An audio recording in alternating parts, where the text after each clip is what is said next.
স্বাধীনতার ঘোষক বিএনপির প্রতিষ্ঠাতা চেয়ারম্যান সাবেক রাষ্ট্রপতি জিয়াউর রহমানের ৯০তম জন্মবার্ষিকী আজ।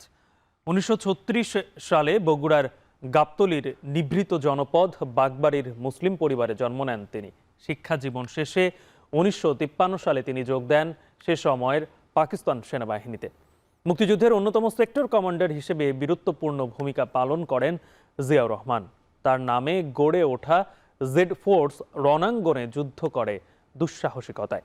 ১৯৭৫ সালে ৭ নভেম্বর রাষ্ট্রীয় ক্ষমতার কেন্দ্রবিন্দুতে অধিষ্ঠিত হন জিয়াউর রহমান।